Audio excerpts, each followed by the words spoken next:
অনেক সময় অনেকের দেখবেন আত্মহত্যার ইচ্ছা চলে আসে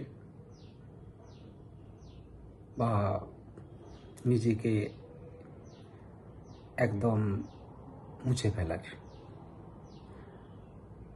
এটা আসে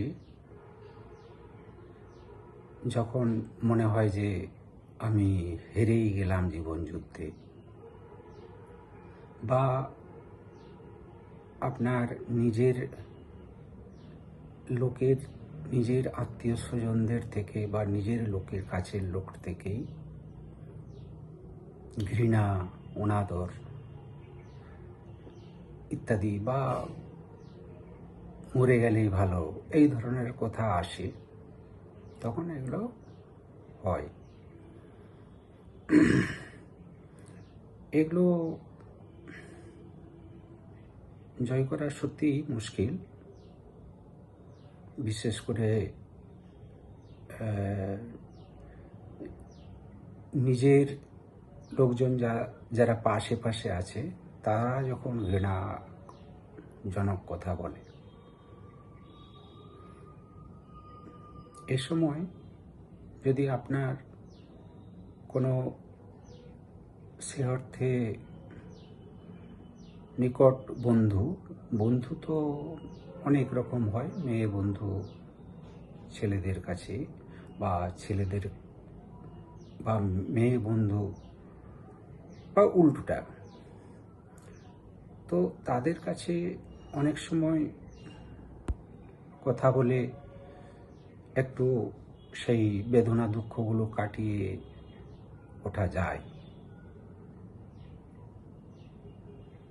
সেটা থাকলেই সবচেয়ে বেস্ট, ভালো। তো নিজেকে ফুরিয়ে যাওয়া, চট করে না ভাবা ভালো, সব রকম চেষ্টা করে যাওয়া যে আপনার দূরের বন্ধু, সে দূরের বা কাছের, যে হয়তো আপনার হৃদয়ের ভেতর আছে, তার সঙ্গে কথা বলে নানান রাস্তা খোঁজা যায়।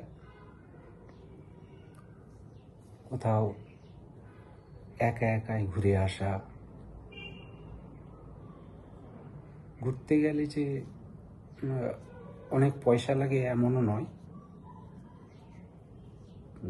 বিশেষ করে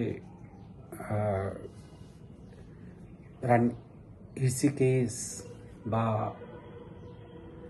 উত্তরপ্রদেশের অনেক জায়গা আছে, বৃন্দাবন আছে, যেখানে বিনা পয়সাতেই থাকা যায়, খাওয়া যায়, এমন অনেক মঠ আশ্রম আছে।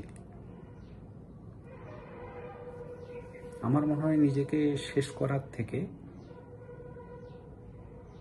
সবগুলো চেষ্টা চালিয়ে যাওয়া উচিত। সব রকমের রাস্তা যদি আছে, যদি নিজের ভালোবাসার কেউ না থাকে, তখন সত্যি খুব এই কষ্ট বা এই সুইসাইডের সুইসাইডের সঙ্গে একটা ভয়ের কানেকশন আছে, কিন্তু যখন খুব ইমোশনাল হয়ে ওঠে কেউ সত্যি, তখন সে হঠাৎ করে, সুইসাইড একটা প্ল্যানিং নয়, সুইসাইডটা হঠাৎ করেই আসে। যখন আসে তখন সে নিজেও জানে না, আগে ভাবে হ্যাঁ এটা কি সম্ভব, এটা কি করে হয়। কিন্তু একটা সময় ইমোশনালি, তার মানে সুইসাইডের সঙ্গে ইমোশনের একটা সম্পর্ক আছে, ফলে ইমোশন সবসময় তো পজিটিভ হয় না। সেই জন্য ওই সুইসাইড ইমোশনকেও কাটানো যেতে পারে যদি আপনার কোনো সত্যিই, তখনও সব বন্ধু সরে গেলেও একজন যদি কেউ থাকে, তার সঙ্গে বিনিময় করতে পারেন আপনার ভাবনা। সেখানেও যদি কোনো আসার রাস্তা না থাকে, তখন ঈশ্বরের দেওয়া জীবনটাকে চট করে না নিয়ে আপনি, মৃত্যু তো একদিন হবেই, আপনি জাস্ট একটা ব্যাগ নিয়ে বেরিয়ে পড়তে পারেন। এই দুনিয়ায় খাওয়া দাওয়া থাকার হয়তো রাজকীয় হবে না কিছু, কিন্তু সেটার অভাব নেই। এটা আমি জানি, আমি নিজে পরীক্ষা করেছি। আমিও দুটোর চেষ্টাই করেছি, সুইসাইডের, হয়তো সেটা হয়নি। আরেকবার অনেক দিন ঘুরে এসেছি। তো আমার মনে হয় রাস্তা অনেক আছে বাঁচার।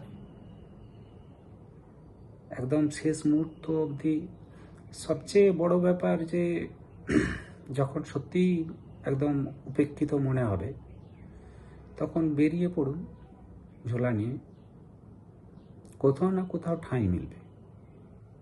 যদি পড়েও থাকেন, কেউ এসে তুলে কোথাও দোকানে খাওয়াবে হয়তো।